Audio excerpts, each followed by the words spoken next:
Hello, friends. F-R-E-N-S, friends. You hear it in my voice already?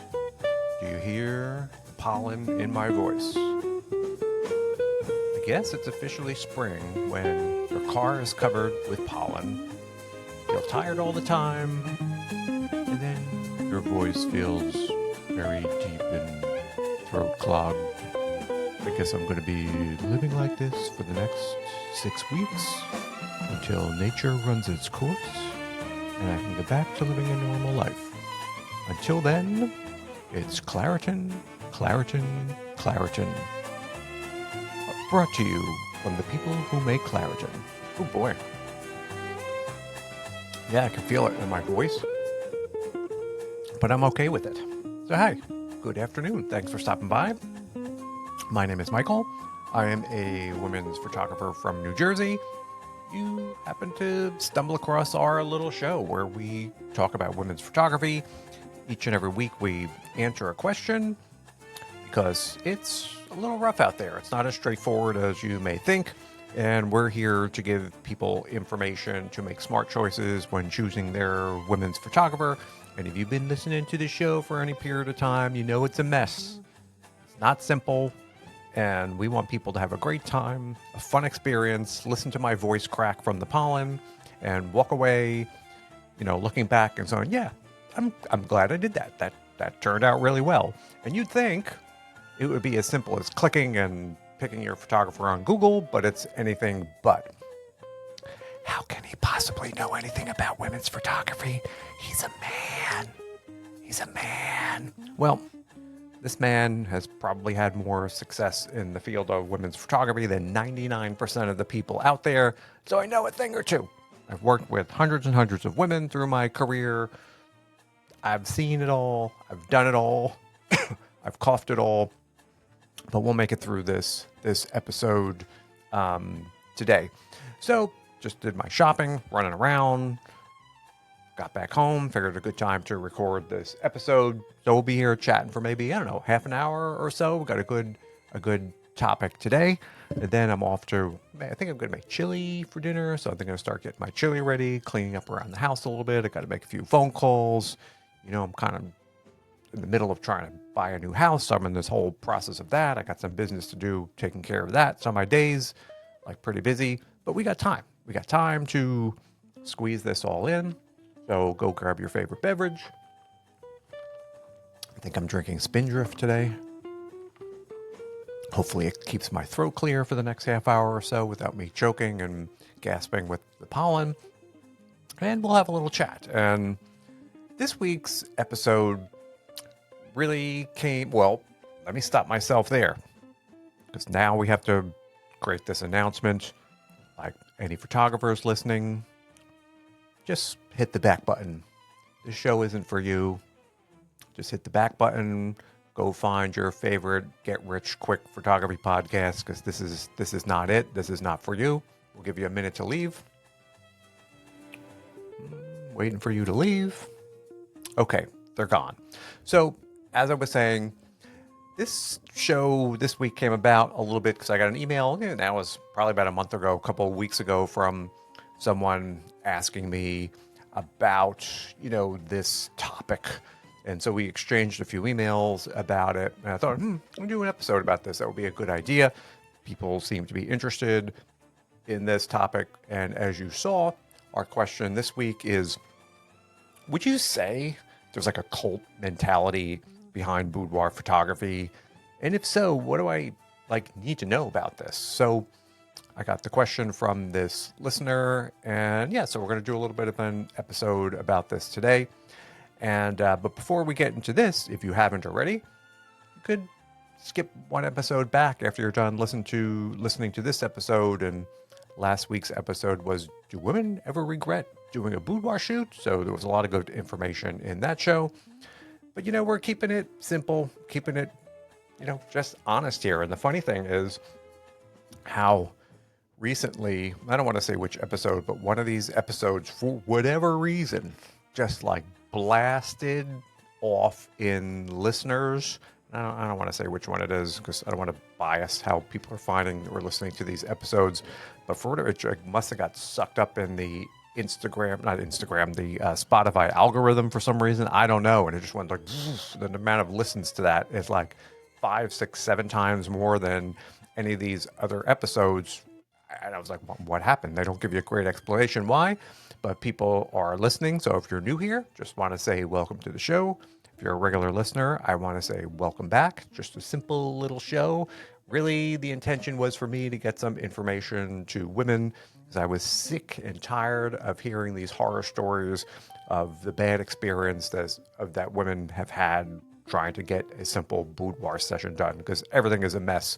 So it was really just, I don't want to say for me, but it was maybe for some of my clients, and then it seemed like there was an interest in hearing about this. So here we are, taking it week by week, answering some questions, getting this information out there so you can have a fun time. And that's what it should be. So as I noted, this week's question was really about this cult mentality that exists behind boudoir photography.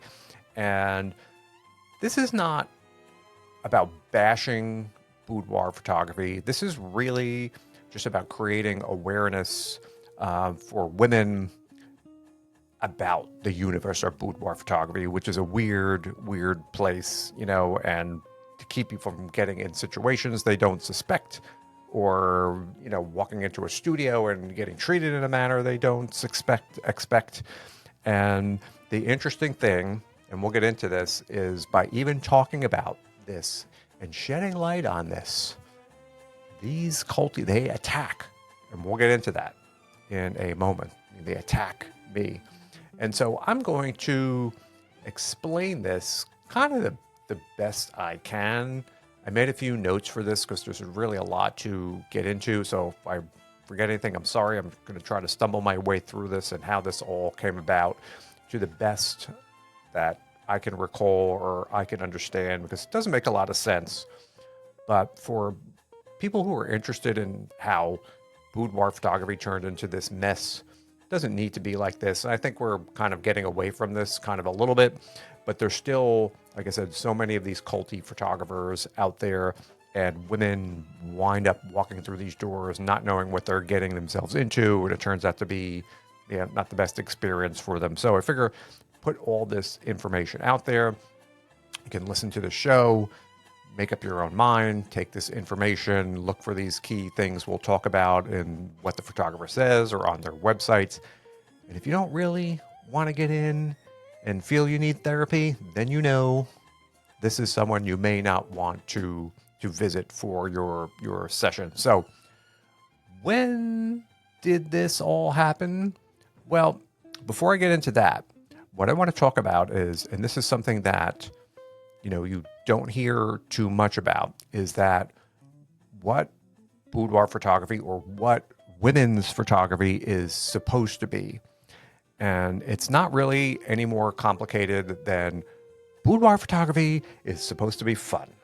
And that's it. It's not any more complicated than that.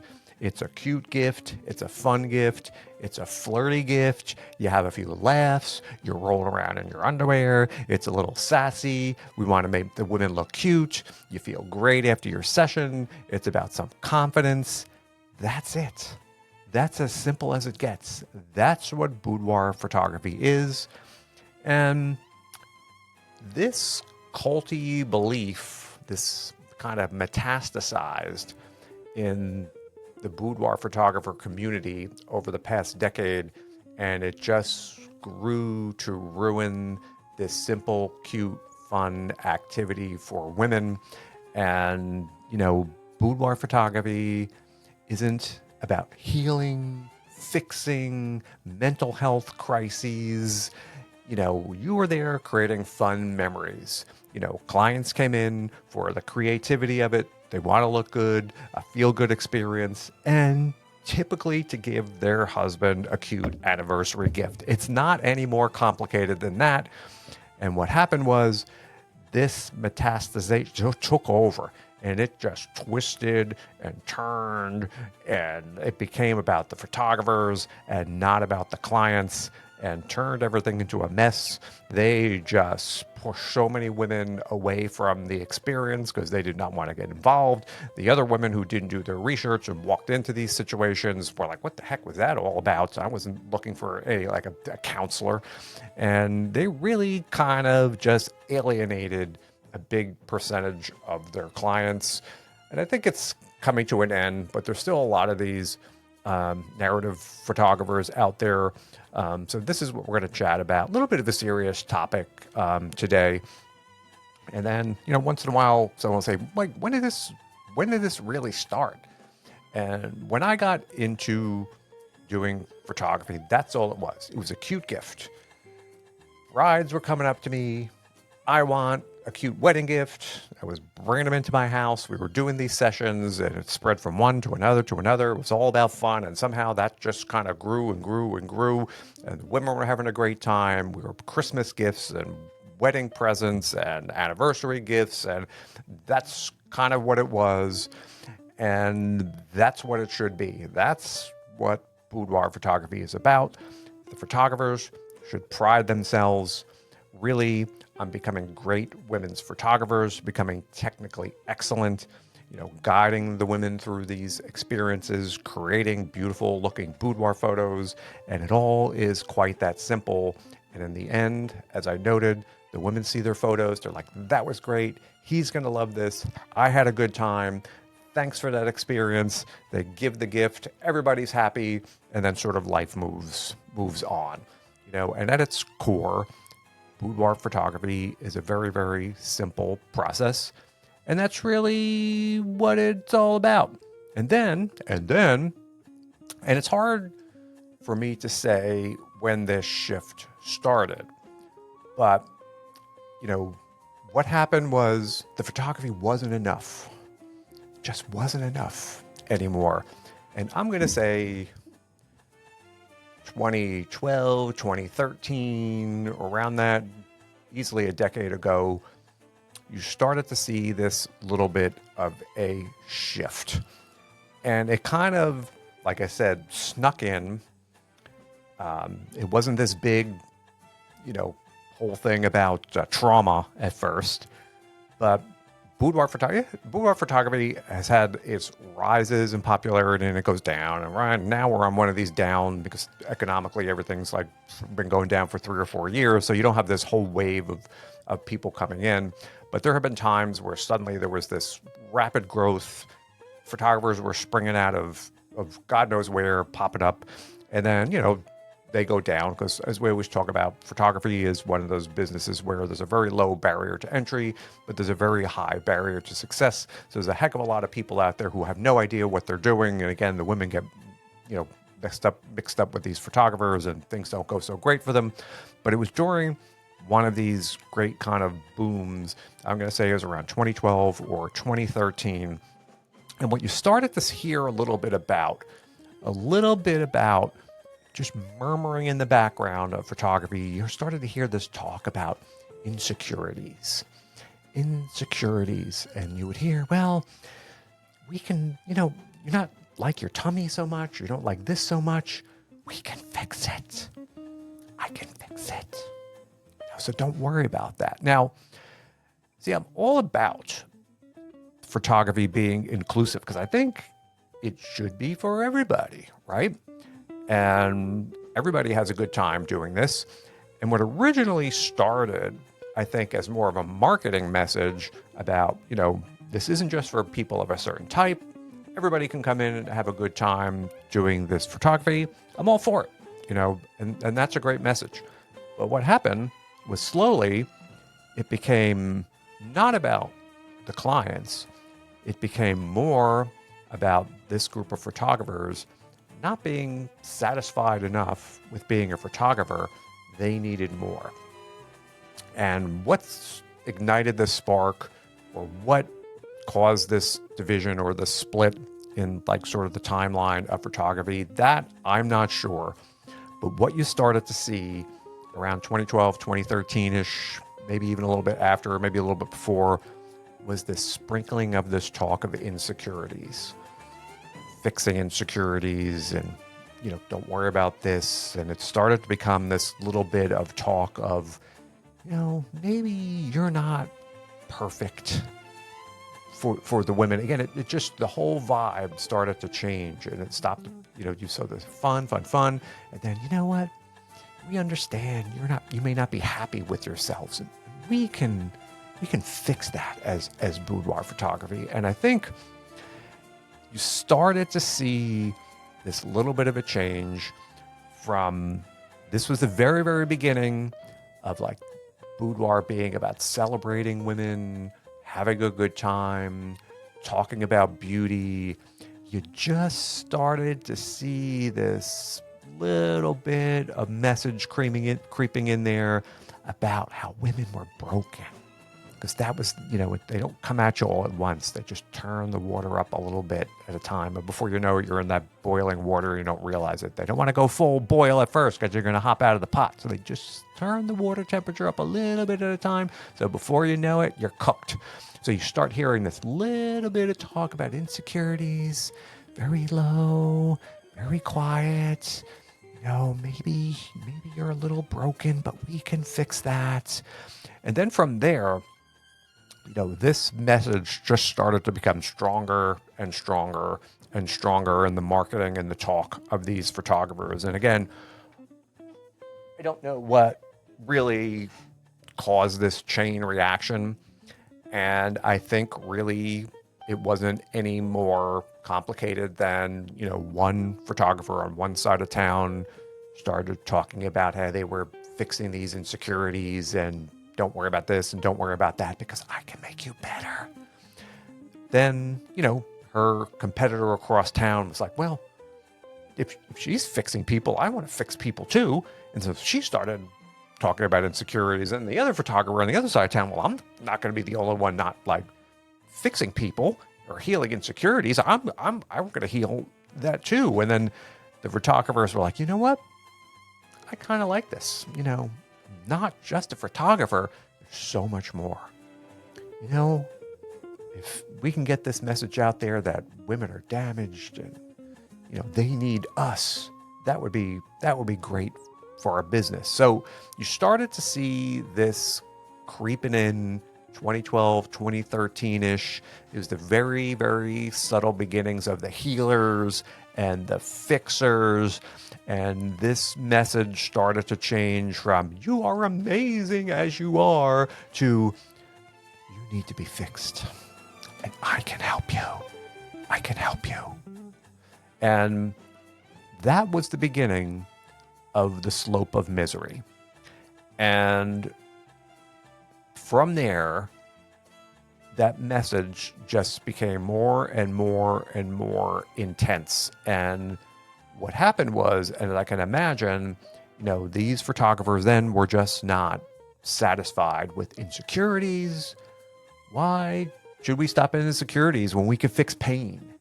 So you started to see these messages now about pain, your personal pain, and then that message of, women are broken or this assumption that everybody is wounded, that started to increase. So more and more then you see this message in this photographers about pain and rebuilding, and it became more and more drama. And the photographer themselves started to become the center of this, I'm so much more than a photographer. I'm healing, I'm helping women, I'm fixing women. So this, it was a slow, that insecurity slow at first, and then it really started to ramp up. And then you really started to see all this talk about pain and rebuilding and unfairness and the weeping and the crying and everybody. And then from one to another, to another, to another, again, they were like, well, I want to be more than just someone pushing a button. I want to be fixing women.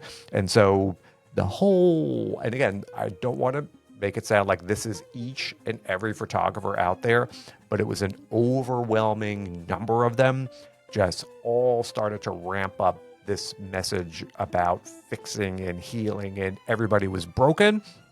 And what you heard less and less and less about was fun, come in for a cute gift. The assumption had just really swung to, you are unwell and I'm the person to make you better.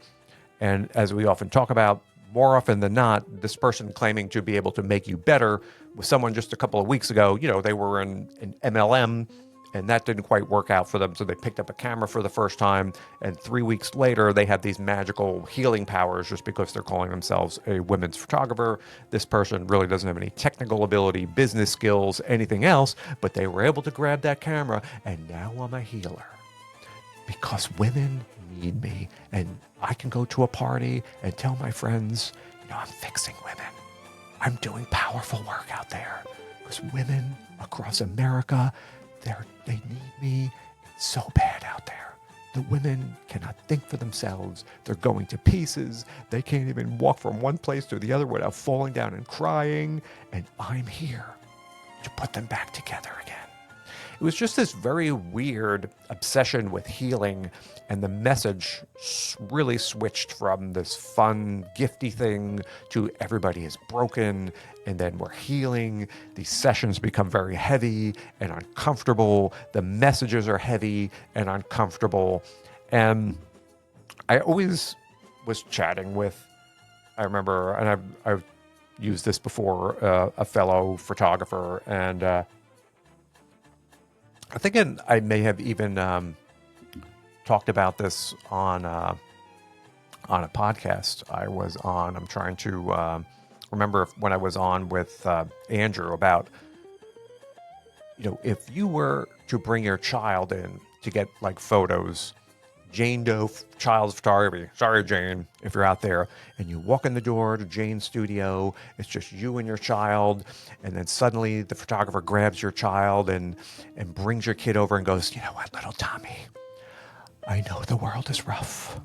It's so hard being a child in the 2000s. Your outlook is bleak. Life is unfair. But here at Jane Doe, we can make you better as a child. We can rebuild you because it's not fair and life is so hard.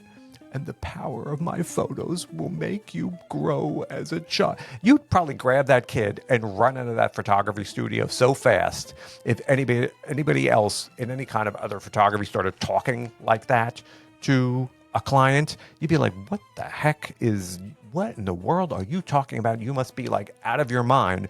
But somehow in women's photography, this became okay. And this became sort of like the norm, which is like very, very kind of disturbing, and like if some photographer was talking about fixing a child's trauma to your kid, wouldn't you like just grab that child and run out of there? But yet that was fine if it was about a boudoir session. So, this stirring cauldron of weirdness just started to get stranger and stranger and stranger.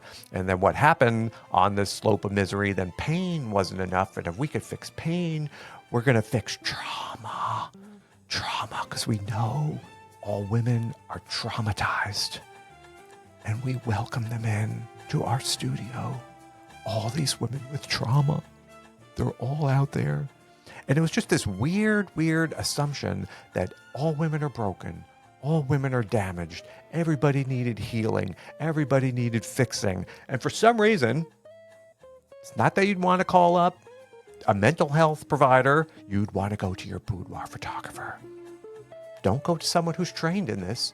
Don't go to someone who's been through school and go to a boudoir photographer. Because when I have trauma, the first thing I think of is I'll call my boudoir photographer. So it's just very, very, very strange. And the interesting thing about this behavior from these photographers was that it exhibited, and it still does exhibit, a lot of the traits that you find in cults. There are, if you look up like cult behavior, there's some very defining characteristics of things that appear like when you're in a cult. And if you take a look at these photographers who, operate in this way, and why they do, it's more about them. They just feel that somehow their photography isn't enough. They need to do something bigger. And that's what you want to do. Great. Knock yourself out. Like I said, this show isn't about photographers. This is about warning people who don't want to walk into that situation what really to look for. And the thing is, as I noted, women wake up and thinking, I'm going to get a great gift for my future husband. I'm going to go get a boudoir session. She's not broken. She's at work. She's going to the grocery store. We're at our wedding, running around. She's great. She just wants some cute photos. She's not going in, for some healing crying session. Yeah, but little do these photographers want to admit that, so they want to turn everything into this whole weepy, we're going to make you better type thing, when all this woman wants is an album for a wedding gift. So we want to keep women from going into these photographers, unless you need some unlicensed mental health therapy, help knock yourself out. But a majority of women, 95% of them, aren't looking for some photographer to fix the wounds that they don't have. So women don't realize this. They call up these photographers, make these appointments, and go off, and they're like, what the hell did I just go through? I just sat through an hour and a half of someone telling me that they were going to fix me and rebuild me. It's all I wanted was a cute gift and my little thong underwear to give to my future husband. So it turns into a bad experience for these women. And I've heard it time and time and time and time again, the stories that these women think these photographers are crazy. A bunch of them were smart enough not to give them money and walk into this, but a lot of people don't know. So that's why we're doing this show. But one of these things, and we were talking about like these characteristics of cult behavior, which you'll find in a lot of these photographers, is groupthink. It's a very common thing in cults. It's a very common thing in these photographers. Everybody, it's just like an echo chamber. Everybody says the same thing. Nobody questions anything. They all repeat this line that they are fixers and healers, on and on and on and on and on. Nobody ever stands up and says, well, maybe these women are okay. It is just this one idea that all of these photographers buy into. There is never any questioning or outside opinion about this. And, so there is this massive groupthink among this entire group of photographers. Again, this is not everybody. I know, and there are certainly photographers out there who do not subscribe to this kind of mentality, do not run their boudoir photography businesses in this way. But there are many, many that do. And, they look online, see everyone else is doing this. They feel they're doing the right thing, and they just buy into this again. And it's not really about the client. It's more about them wanting them make themselves feel more important. You know what I mean? It's like, I'm not just a photographer. I'm so much more. It's really about them. They see everybody else is broken for them to fix. It's really a very kind of like a narcissistic kind of an approach, and you'll see this groupthink everywhere between these photographers, and that is like a pillar of cult behavior. This groupthink, which kind of goes hand in hand with another principle of cults, and that is the infallible leader, meaning they're always right. Everything they do is right. They position themselves as an expert. So therefore, boudoir photographers are experts in mental health because they say they are. Even though, as we talked about just a couple of weeks ago, they were in an MLM or doing whatever they were doing. By the glory of God, they picked up that camera one day and said, I am a women's photographer. So therefore, they become a mental health expert just by that decree. So they are now this authority on fixing the ills of women just by doing that one action. Can you imagine that? So this infallible leader kind of concept, again, is very widespread through women's photography, boudoir photography, where these individual photographers position themselves as the be-all, end-all. They know everything. They are the experts in mental health. Hallelujah. I'm fixing America. aren't I a great person? So you will see this again as a pillar of cult behavior. And then another thing that you'll see in this whole kind of sphere of boudoir photography, and I've been the victim of this myself ongoing, is that as a member of a cult, one of the things you must do is attack any dissenting opinion. Again, I am the expert. What I say goes. There can never be any other opinion. Anybody who says otherwise must be attacked. It is very narrow-minded type of a thing. I am right. Everybody else is wrong. And if anybody says anything else, you attack them, shout them down. There can never be, people can have different opinions. I appreciate yours. You can do, no, it's not. It's just attack, attack, attack. And this is really one of the key points you'll find in cult behavior. And this is really very prevalent among these narrative photographers, that there can be no outside opinion. They are foundational healers. And anybody who says anything, you just attack these people. You go after them on their social media. You just attack them every way that you can. We're changing lives, but there is no permission. There's no permissiveness about any other opinions about anything. It is only boudoir photography is for healing mental health. So this too is very culty sort of behavior, encouraging everybody to cut ties with anybody who doubts this. It's just, maybe there's a couple of good kinds of wine. You may be a red wine fan. There's white wine. There's rosé. Opening one wine, saying all the others are bad, and attacking everybody else who, that's, maybe you try something new and it's really, really good.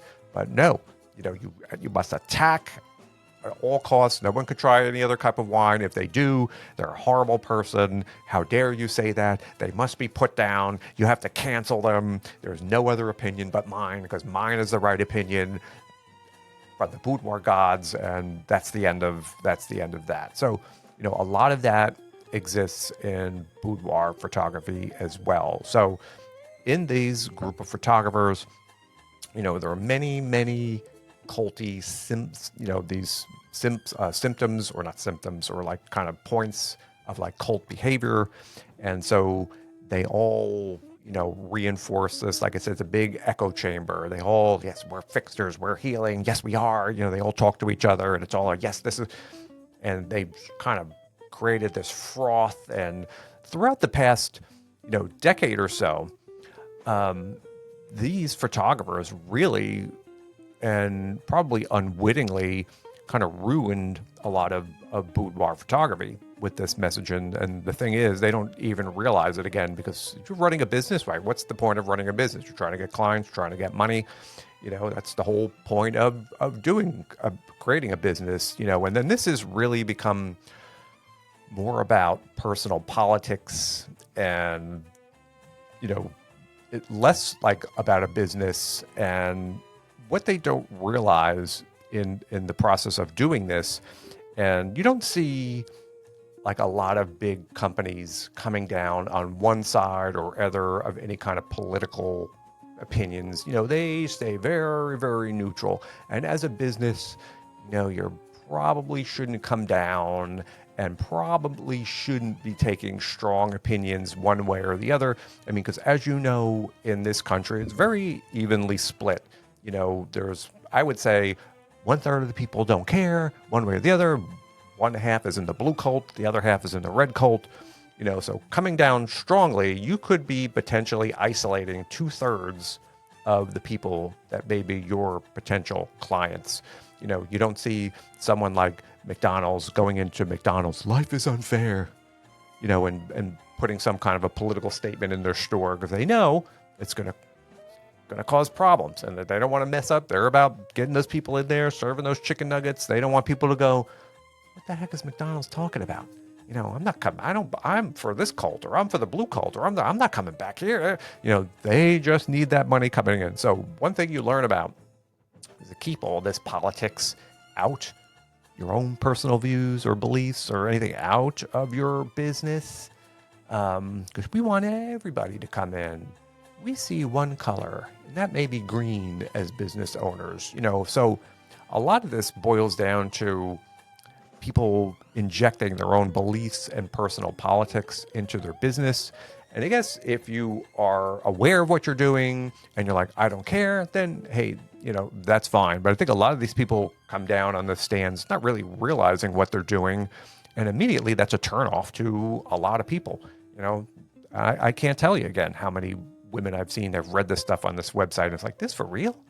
These people, talking about all this fixing and stuff, they expect people to go in and want to do this. It's like crazy. So, it's not great if you're a business owner to do that, but, they have locked in on these kind of point of views about what boudoir photography is, and it's very, very incorrect. And this kind of started to gain momentum and this fixing, and we're doing all this stuff, and really it kind of snowballed, and you got a lot of new photographers coming in, and they look out and they say, oh yeah, that's what it's all about. And it's not. Boudoir photography has nothing about healing mental health problems of women. And I think what's happening now is that, people are becoming a bit more aware of this.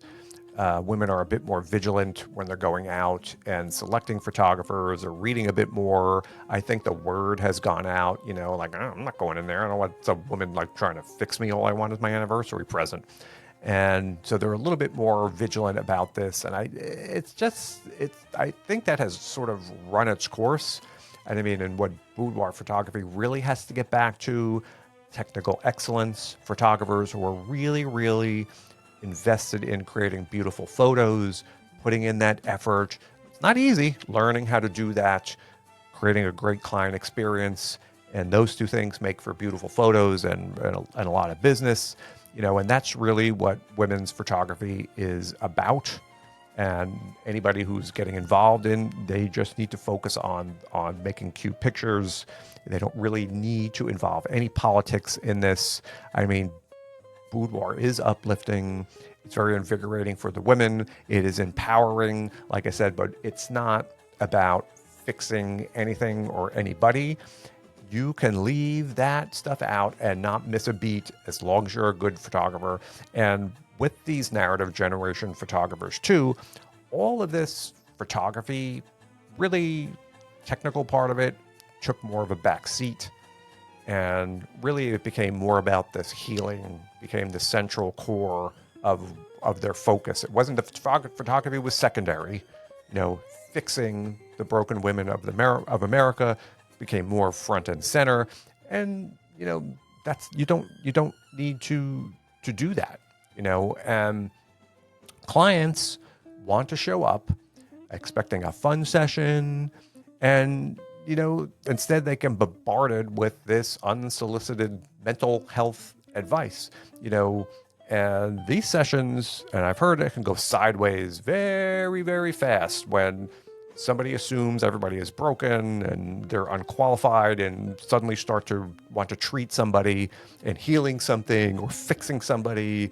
It's not what photography is about. And women are fine. Let me give you just a little bit of an insider secret here. Women are just fine. They're okay. Not every woman is broken. I know that's a shocking thing to say. These photographers alienate huge amounts of their clients. They just want a cute gift. They just want to walk in and have a cute wedding gift or a cute Christmas gift. That's really the simplicity of it. There's no need to turn it into anything else. And as I noted, I personally started hearing feedback during sessions, or I haven't been lately, but I used to go to bridal shows. I used to get bombarded at bridal shows from women talking about their horrible experiences. And I would have clients come in and just, geez, I was going to go with this other photographer, or, what happened? And they would launch into this whole thing on the phone.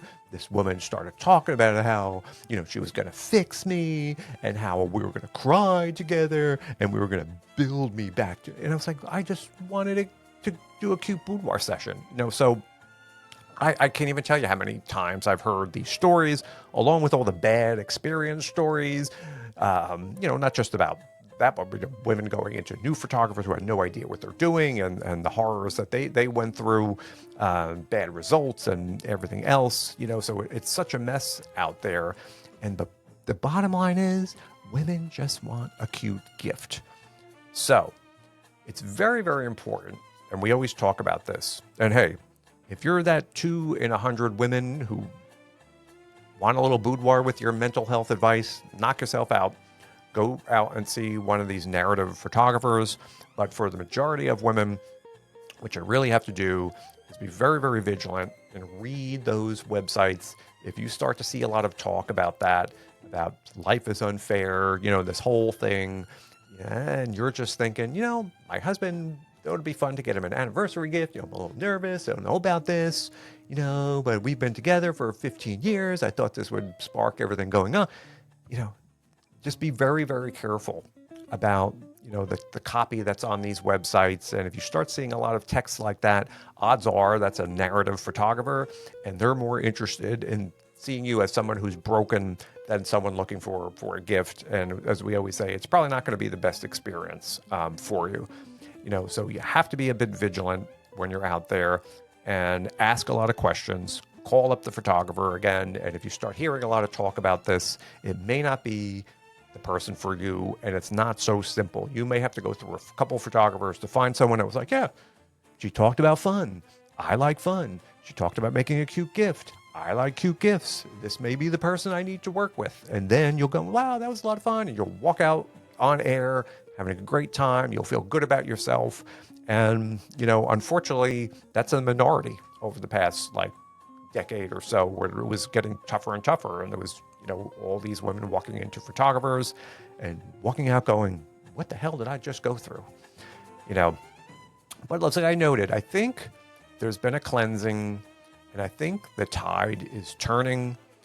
And I think a lot of that has to do with, the economic challenges over the past couple of years that washes a lot of these people out. I think the awareness about these narrative photographers and the fixers and the healers is just become a little bit more out there. So people are more aware of what to look for and what to ask. And I think what will happen, you'll see, because again, these ups and downs in women's photography, and this is definitely a down. I keep waiting for us to get to the bottom. I don't think we're at the bottom yet, but we're on the way down. It's just cleansing. It gets rid of a lot of these people. And then my fingers are crossed that the next generation of photographers that comes in, as things start to turn around, kind of are strong enough to bring women's photography back to the roots of what it is. And that is technical excellence and beauty and fun and having women have a great time. And then, all things change. And then hopefully the women of America out there are smart enough to, sort of ditch these healing photographers and this healing narrative, and we get back to a bit of fun, creativity, technical skills. So I'm hoping that's what's going to happen. And as I talk to some younger photographers every once in a while, my message is very, very clear that, it's more about being a great photographer, and then the business will find you. Women just want to have a good time, and don't worry about it. It's completely not necessary to talk about anything else. And so we'll see if this sort of changes as we go up to that next wave of photography, which hopefully happen soon. But as a client, as I said, just you have to be aware of these red flags when shopping for a boudoir photographer, as I noted, and just be really careful before you fork over a lot of money to someone. And, look for studios that are all about creating fun and experiences and not so much on the therapy, because really the bottom line is you deserve a photographer who prioritizes you as a client and not their narrative and feeding their own narcissism. about how wonderful they are, how sensitive they are, just because they can fix everybody. You know, it's very interesting that it became not about the clients and more about the photographers. And there's so much out there touting they're about them. Everything is about them, about me, about me, about me. You know, again, in any like service business like this, it's very client focused. You know, it's about, you have to make it about the client, not about you, not about we. You know, it's just this whole twisted dynamic that has existed now for years and years in women's photography. So that was my little rant about this and what you really need to look out for, my thoughts on this culty behavior in women's photography over the past decade. And as I always say, you know, boudoir photography should be joyful, not heavy. It's okay to want a cute album or a sexy gift, nothing more. That's fine. That's what women's photography should be. And then as a final reminder, boudoir photographers are not mental health professionals. I can pretty much guarantee you they have no degrees, training, anything else. And if you seriously do have some, that's probably not your first call. Don't, please tell me you're not going to go to a photographer if you're suffering some mental health issues. But what we need to do is bring the fun back to women's photography, focus on what makes this art form powerful, fun, and that's its simplicity, and that's all it was ever meant to be. And this whole group has tried to twist and turn it into this dark place that, you know, boudoir photography was never really about that. So there was a lot of information in this week's episode. You can see I'm really kind of passionate about this subject because I've had heard so many stories about women who have wound up with these healing photographers and had no idea they were walking into this type of a situation. Not that they're in any like physical danger, but it's just really, what the heck did I just go through type of a situation. And it's just something that people aren't expecting. So we're just getting this message out there. Hopefully now you'll know a little bit more about this. And then you can choose what works best for you. As I noted, if you just want a cute gifts, fun, then, you know, if you're looking for a little boudoir with your mental health therapy, by all means, go that route if that's what you feel that you need. So there we are. So that was a good show, a lot of information. I've been yapping for almost 45 minutes, I think, here today. So we'll just leave it there. And I'm tired. I could keep going on, but I won't. I'm just gonna somehow my voice held up through the whole thing. We don't know how. I'm choking on ice cubes, but that's all I got for you this week. So until next week, I will say bye-bye, and thanks for listening.